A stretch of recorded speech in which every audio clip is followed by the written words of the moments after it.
And a very good afternoon live from Edinburgh studio of Vaquero Radio. This is your host, Ollie, and you are tuned in to All In with Ollie, Vaquero Radio's only spot for sports info and takes. This is your host, Ollie, and we got a very, very packed program here for all of you today. Hope you guys are having a great one here in Edinburgh or in Brownsville or wherever you might be listening to. Where we're starting to wind down to the end of the semester or the last couple of programs, but we're just starting somewhere else, and where we're starting, the playoffs are here. That is right. That's right. The playoffs are here. NBA playoffs start with the play-in tournament beginning tomorrow and the first round starting on Saturday. And this, folks, is one of the greatest times on the sports calendar. One of the two best times on the sports calendar, where you got F1 winding up, the Champions League winding up. The Masters just got finished. NBA playoffs are starting. NHL playoffs are starting. Baseball season just started. And NFL draft is a couple of weeks away. It's this part of the year and then towards the end of the year when MLB playoffs start that are the two most exciting times of the year on the sports calendar. And this is one of them right here. What do we got starting tomorrow, though? Well, first off, I want to talk about the play-in tournament, and specifically how the Warriors have just been on a skid towards the end of the year. It looked like they were a shoe-in for a 6th seed, but the West has been chaos all year. It was going to be very hard to tell, but the Warriors just were not doing themselves very many favors, and they were playing poorly coming into this. And then losing to the Clippers of the last game of the year, that sort of sent them down to the play-in tournament to the 7th seed, right, to where they currently hold the 7th seed. And here's a not-so-fun stat if you're a Warriors fan. Ever since the play-in tournament was introduced as an idea, the Warriors have snuck into the play-in twice and are 0-2 in the play-in tournament. So already there's not a lot of great history there if you're a Warriors fan in the play-in tournament, but who do they face? Who do they face in the play-in round? That would be the Memphis Grizzlies of the first game of the play-in tournament, and they are fortunate enough at least to be in the 7-8 bracket where, say they lose this game to Memphis, they still got another chance playing the winner of the Kings and the Mavs. So they have two chances to get themselves back into the playoff picture, and well, two chances to get themselves in the playoff picture, and I think they can do it. I think they'll at the very least, they'll at the very least sneak into the playoff spot. I mean, could they win the first game? I don't know. But at the very least, I could see them going back in and having to play either the Rockets or the Thunder. What about in the East, though? In the East, in the play-in spots, the four play-in teams are the Bulls, the Heat, the Magic, and the Hawks. And for me personally, for the Spurs, I mean, I don't know how many draft implications specifically would the Atlanta Hawks getting bounced in the play-in round have, because I'm pretty sure they're already locked into the 14th. The Spurs are already locked into the 14th spot with Atlanta's pick. But I think that Atlanta ends up winning the first game and then they get bounced in the second game right there. They end up winning the first game and having to play the Boston Celtics and get bounced in the first round. As for the Bulls and the Heat, I think the Heat move on, and they'll have to play they'll end up playing the Magic, and they'll win as well, sneaking into that playoff spot to play the 1-seeded Cavs. What does the rest of the first round hold for the league? Well, as I said earlier, the 1 and 2 seeds in both conferences are your 1 seeds are the Oklahoma City Thunder and the Cleveland Cavaliers. Your 2 seeds are the Houston Rockets and the Boston Celtics. 4 teams that have just been consistently great all year. Cavs might have just been the best team in one of if not the best team in the NBA all year. The Thunder have an MVP candidate in Shai Gilgeous-Alexander, though who is going to end up winning that MVP remains to be seen. Meanwhile, the Houston Rockets have just been playing phenomenal basketball all year. and the Boston Celtics, well, they're the defending champs, and they have a lot less pressure on them to go out and win this year than they did last year, because having already been there and done that sort of relieves that pressure to win again. But you never know. Champs are champs for a reason, and the Celtics dominated in their playoff round last year, and they look to do so again with they're running it back with almost the exact same squad as last year. And the rest of the round, looking into the West, is going to be a couple great series with the Lakers and the Timberwolves. I think the Lakers advance in that, and then the Clippers and the Nuggets. I mean, Clippers are kind of on a bit of on. They're kind of on made a bit of a run towards the end of the year, of course, knocking the Warriors to the down to the play in to end the season. And if they're going to try to make a run, they've got to do it this year, playing up against the Nuggets. I mean, any team with Nikola Jokic on it is going to be especially dangerous in the playoffs, especially knowing that Jokic has been such a dynamic player. He's been, I think, who should win the MVP. I mean, he's the first center ever in NBA history to average a triple-double, and only one of 3 players to ever do it. I mean, to do that, and with the skill that he has, not only do I see him winning the MVP, I see him at least taking this Clippers series down to 7 games. Well, the Lakers, they've got star power out the wazoo. I think that's going to be what, at the very least, advances them out into the second round here. Looking out to the East, I think it's going to. We also got a couple interesting matchups between the Pacers and the Bucks. I think the Bucks just go out on top in this one and move on to the second round. As for what happens after that, I don't know. But a matchup, or the first round matchup that I'm really excited and looking forward to, is between the Knicks and the Pistons. I mean, just an incredible story for the Detroit Pistons. They've been, after not that long ago, remember, they were not that good. Now this year, making the playoffs, and then been playing some quality basketball this year, and the Knicks have just been trying to get over that hump. I think we see the series go to at least 6 to 7. But I think New York just has enough star power, and Jalen Brunson being back is huge for New York. I mean, he's probably going to end up winning Clutch Player of the Year, and he's been out for a while with that injury, and to have him return just in time for the playoffs and to just do what he's been doing all year, even with him missing a significant amount of time, he's still a pretty top candidate for winning the Clutch Player of the Year. Jalen Brunson is going to be a huge addition, and I think that just gets them to advance to the second round over the Detroit Pistons. I'm really looking forward to these playoffs, man. I wish the Spurs were in it this year, but we'll have to see next year. In the meantime, we got our first round that's going to get for sure set and confirmed by the end of the play-in. We'll have the rest. We'll have a mid-series recap for you next week, as well as recapping all the play-in games. In the meantime, let's take a break here on Rock Ghetto Radio, the Valley Student Station. We'll be back after this. We'll be back after the break. Welcome back to All In with Ali here at the bottom of the hour. Just going over some of the takes that I had and maybe you heard last week that didn't age so well.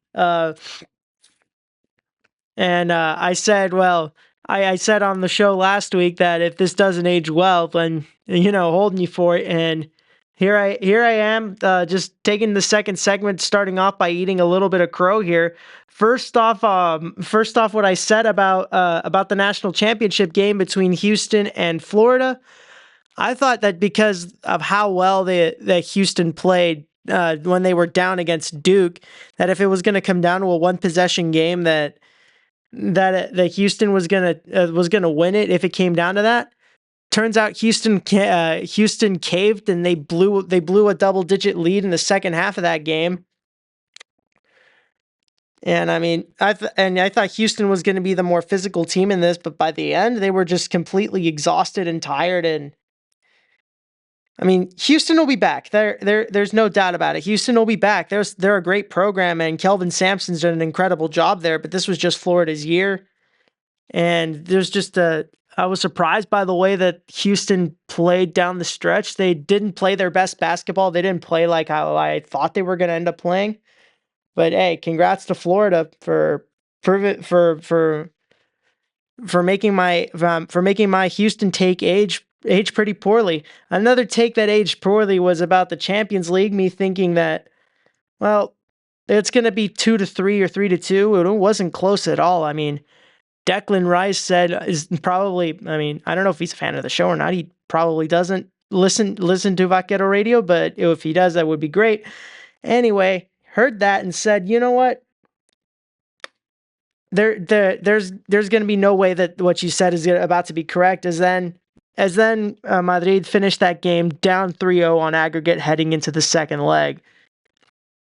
I thought it was going to be close, and it wasn't. And it's going to be an uphill battle for Real going down the stretch. But I mean, crazier things have happened have happened at the Bernabeu, and that's sort of the magic that Madrid is counting for, because that's the only thing that's going to get them very far. That's going to get them far in this when they're already down by 3 on aggregate. Meanwhile, speaking of which, we saw that Mbappe received his fourth red card of his career just before they're supposed to play Arsenal. And yes, he's going to have to serve a suspension, which means that he will not be able to play for Madrid ahead of the crucial second leg game, and already being down by 3 on aggregate. I don't like their chances very much going into this, but like I said, crazier things have happened. And then something else that happened this weekend. It was the Masters weekend, and I was surprised. I sort of caught the end of the tournament there when DeChambeau was up by a couple of strokes. Just some bad putts and bad play down the back 9, and just like that, that sent McIlroy to the top of the board. And credit to him, he went on and won the tournament. So congrats to Rory McIlroy, and for winning his first Masters. And then Aberg, with his second year in a row in disappointment, finished as the runner-up last year, came into the third day up over the entire board and just cratered down. It's not the best day for him, but great day if you're Rory McIlroy. We're gonna have some more. We're gonna talk a bit of F1. We're gonna talk about this weekend in UTRGV baseball. And we got more talk for you coming up in the later segment of the show about the major leagues, and we'll preview what's going to happen next. Don't touch that dial. We'll be back after the break. You're listening to Vaquero Radio, the Valley's student station. Now this on your break. And welcome back, top of the hour here on Vaquero Radio. You're listening to All In with Ali.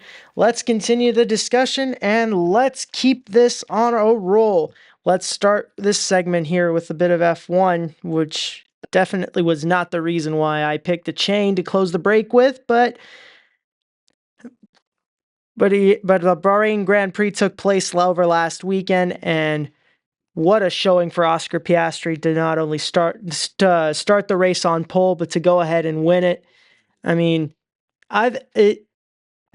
he's been driving pretty well all year, and definitely in the running for that WDC, and it's another great showing for McLaren. I mean, that car has just been. It took first and third. Both McLarens finished in the podium, and what a great showing for them. And hasn't been great for Red Bull at all this year. And to say that this year's Red Bull has been a tractor is kind of insulting to the tractor. I mean, I have not seen a Red Bull finish this low in a while. Verstappen finished 6th, Tsunoda finished 9th. You think it was just the issue of the car being tuned only for Verstappen, but and both of the cars, yes, did finish in the points, but you're expecting a lot more if you're a team that has Max Verstappen on it. If you're Red Bull, who's been one of the top teams in the World Constructors Championship for a while now. And George Russell ended up escaping his penalty in there. He does not have to lose his P2. He does not lose that podium place. So that solidifies that 1, 2, 3 is Piastri, Russell, and Norris. And Piastri's been driving great all year. Didn't have a great result in the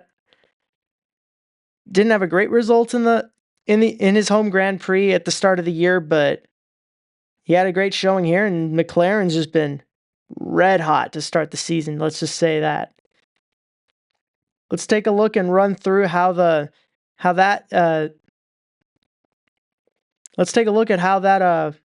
affects the standings. First off, for the drivers, right now, Norris and Piastri are both 1 and 2, separated by only 3 points. Verstappen in third, Russell in fourth. And I mean, Verstappen's always going to be putting that car in the points or pushing it towards the top. They did not even finish top 5 in this one, and I think Red Bull might be in trouble this year. Third in the Constructors' Championship, where they expect to be first, and they're getting boat raced. They're getting boat raced so far, finishing over 20 points behind Mercedes. I mean, McLaren is going to end up taking that World Drivers' Championship. That car is it's a blur. That car has just been so fast all year. And the drivers, they have an incredible lineup this year. And if there was any year for McLaren to take the World Constructors Championship, it's this year. They have the drivers to do it. The machinery's been great all year. And when the upgrades start to come in, they'll start to make the adjustments and pick up those points where in previous races they didn't get. And basically, right now, the main stories in the F1 season are Red Bull's in trouble, and McLaren is on a roll.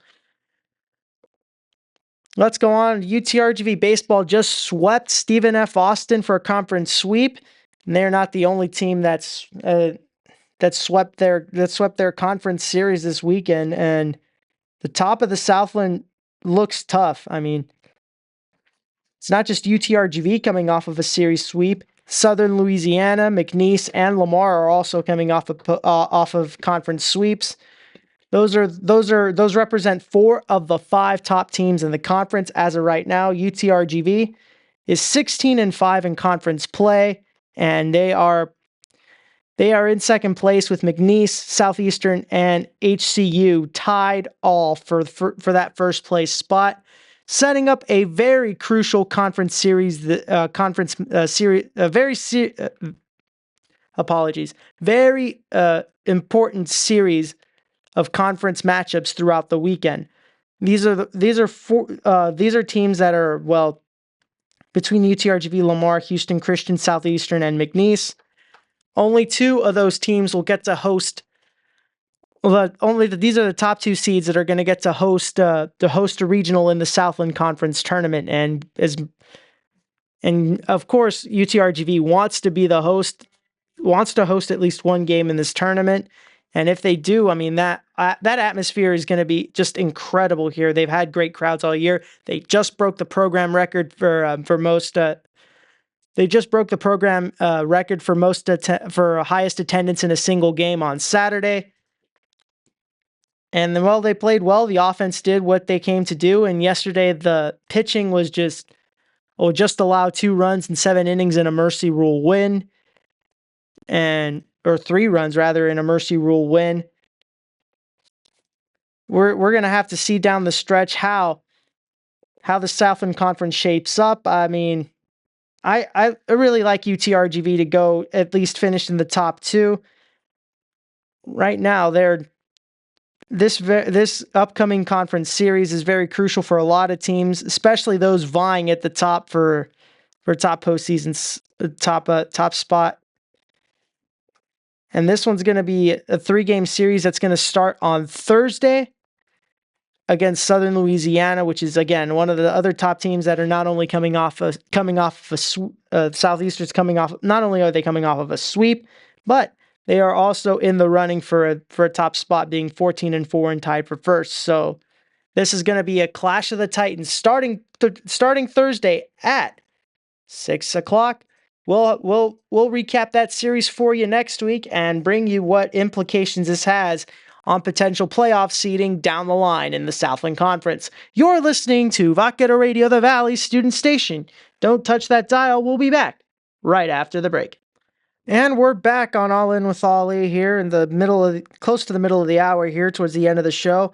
Just a couple takeaways to discuss from last week's slate of Major League Baseball games. First off, the Astros bats are making a turnaround, taking 2 out of 3 against the Angels this week, and then which unfortunately comes off the heels of a series loss to the Mariners, one via walk-off, one of those games being off of a walk-off walk. If they can make additions to the bullpen, that would be great. That would be great for them because the back end is holding up a lot of the heavy lifting here, and usually that doesn't translate well down the stretch. But some good news for the Astros for a change. 3 straight games with a home run for Isaac Paredes. They brought him to Houston to pull home runs to left field there, and with that short porch, his swing is tailor-made for that ballpark. And it showed 3 home runs, all to the Crawford boxes, all to left field in three games. 1 home run being the one that put them on top 5-2 rather. Great showing from him and the offense as well. Cam Smith getting his first major league home run at home as well. What a moment for him. And if the Astros bats can find some consistency, they'll be a team to contend with for sure in the American League West. Well, and then this is all of the pieces of the Kyle Tucker traders paying off here. For the Cubs for sure, they got Kyle Tucker, who's been great, and he's making contributions for the Cubs. And there's already been talk of possibly extending him past the end of the year, because he is a free agent at the end of the season. But if the Astros can start seeing production from Paredes, if they can see production from Smith, if they see production from Wisniewski, which all three played a big part in helping the Astros take this weekend series, then who knows what the future will hold and how this trade will age. But if Cam Smith is anywhere close to being as good as he's promised to be, I think the Houston Astros will be fine. Padres have been on a heater all week. They've been just as of right now, they are, I believe, in second in the National League West. No, they're in first place in the National League West, 13-3 on the season. They've only lost 3 games, 10-0 record at home, and they will continue their series at home, taking on another team that's been red hot in the Chicago Cubs. That's going to be my series to watch out for in the midweek series, in the series that'll take place in the middle of the week. The Cubs will be going to Petco Park to take on the San Diego Padres for 3 games. I think that series is going to sort of be the best in Major League Baseball. I wouldn't be surprised if we saw 2-1 but a 2. It's going to be a pretty close series. 2-1 could go for either team, but there will be some very closely pitched, well-pitched, close ball games that will come down to timely hits. And with how well the Cubs offense has been swinging it, they just teed off the Dodgers for 16 runs in a shutout at Dodger Stadium too. So Cubs are getting hot. So are the Padres, and they'll be a team to watch out for. Another series to watch out for, this one over the weekend. Dodgers are going over to Globe Life Field, and they will take on the Los Angeles Dodgers. They will take on the Texas Rangers there, rather. So Dodgers at Rangers, that will be a very good series. Right now, Rangers sitting at the top of the AL West. Dodgers looking for a bounce back, especially after the Cubs loss. So we'll see some great baseball there and some great pitching to be had, especially starting pitching in that department. One of my favorite segments on this show, where we get to go back and turn back the clock here. It's not this show used to be on Thursdays, but we can't call it Throwback Thursday because we air on Mondays now. But we'll go with On This Day in Sports History because it works. On this day in 2002, Tiger Woods became the first ever to win back-to-back Masters tournaments, finishing the 2002 tournament 3 strokes ahead of Retief Goosen. And then also on this day in 2019, after years of dealing with injury problems and personal issues, he came back to the Masters in 2019 and won it, finishing 13 under par and finishing 1 under the rest of the pack for his first major tournament win in 11 years, and his 15th for the 15th major tournament win of his career. Also on this day in 2021, Carlos Rodon, who at the time was pitching for the Chicago White Sox, no-hit the Cleveland Guardians in an 8-0 victory at home at Guaranteed Rate Field. Of course, that Carlos Rodon was a key part to the White Sox in 2021. That team would go on to win the American League Central and take on the Houston Astros in the division series. So they would ultimately lose that series 3-1. But that White Sox team was incredible and really thought they were going to keep the momentum up from there, and things just haven't gone their way since then. Couple of notes now that we're back, all the staff is back from TIPA. Congratulations to all student media staff who placed and who competed and who took part in this competition. We are still awaiting the results of the Directors' Cup, but regardless, great showing at TIPA. 50 awards won by student media staff, both in live and previously published. So very well done to all of you at student media. Great job. Keep up the hard work. And we are back this week for a full slate of programming starting tomorrow. In the Know with Beck and Combe at 4:00 p.m. Life in Paris at 10 a.m.